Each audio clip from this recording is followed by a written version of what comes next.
मेरी दोस्त ही मेरी सोतन बन गई है। मेरे हस्बैंड एक ब्रिटिश नेशनल हैं। मेरी दोस्त ही मेरी सोतन बन गई। जिंदगी में कभी भी अपनी सगी बहन पर भी अपने शौहर को लेकर एतमाद मत कीजिएगा। ये एक ऐसी सच्ची कहानी है जो तमाम लड़कियों के सुनने के लिए जरूरी है। अगर आप सोचती हैं कि आपकी बेस्ट फ्रेंड है या आप सोचती हैं कि आपकी बहन है, तो मेरी बहनों, जिंदगी में मर्द का कभी भरोसा नहीं करना। ये एक ऐसी सच्ची कहानी है जिसको सुनने के बाद आपका यकीन उठ जाएगा दोस्ती जैसे पाक रिश्ते से। एक दोस्त ही दोस्त की दुश्मन बन गई। किस तरह से बनी? 7 साल हो गए जनाब दोस्त की शादी को। दोस्त यूके में रह रही है, उसका शोहर ब्रिटिश नेशनल है।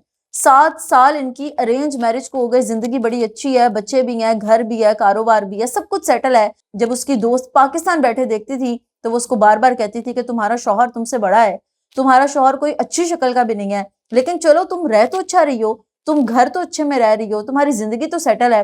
बार बार उसके यही अल्फाज होते थे। तो इसने अपने शौहर से बात की कि मेरी दोस्त है, बड़ी परेशान है, बहनों जैसी है, हम उसके लिए कुछ करते हैं।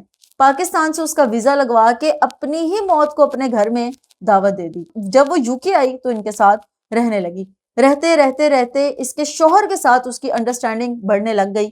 देखते ही देखते कभी उसको खाना दे रही है, कभी उसको चाय दे रही है, कभी उसके कपड़े इस्त्री कर रही है। आहिस्ता आहिस्ता उसके घर में, दिल में जगह बनाने लग गई कि मैंने कभी भी फील नहीं किया कि ऐसा भी हो सकता है। मैं तो उसको अपनी बहनों की तरह लेकर चल रही थी। वो जब मुझे कहती थी कि मैं उनको खाना दे देती हूँ, तुम बच्चे देख लो, तो मैं कहती थी कोई बात नहीं। एक दिन ऐसा हुआ कि मेरे शौहर मेरे पास आए, कहते ग्रोसरी के लिए जाना है, मेरी आज छुट्टी है, मैं घर के काम कर रही थी, तो पास खड़ी मेरी दोस्त कहती कि चलो मैं चली जाती हूँ, तुम घर देख लो।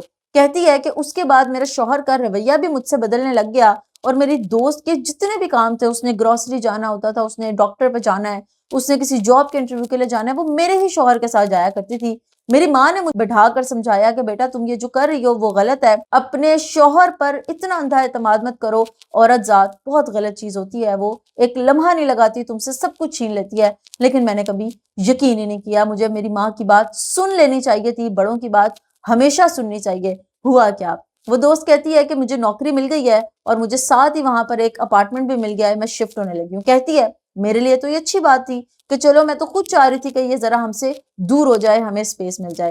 कहती है जब वो शिफ्ट हो गई तो मेरे शौहर का रवैया मुझसे बदलने लग गया। उनको कोई ऐसे काम मिलने लग गए कि वो हफ्ते में 2-3 दफा घर से बाहर रहने लग गए।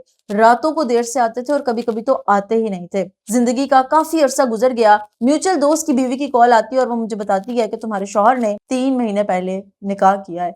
किससे निकाह किया है, वो जब नाम मुझे पता लगता है तो मेरे पाँव के नीचे से जमीन निकल जाती है।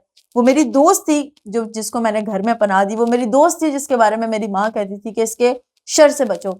जनाब किसी पर एहसान करते हुए हमेशा उसके शर से बचना चाहिए कि हम जिस सांप को दूध पिला रहे हैं कहीं वही सांप हमें डस तो नहीं देगा। और ऐसे दुनिया में बड़े केसेस हैं। मर्द जात है, कभी भी बहक सकती है, लेकिन औरत भी बेजा किसी के ऊपर इतना यकीन ना करे कि ये मेरी बहन है। अक्सर सगी बहनें भी आपका घर बर्बाद कर लेती हैं। कमेंट सेक्शन में बताइएगा आप इस कहानी के बारे में क्या कहेंगी।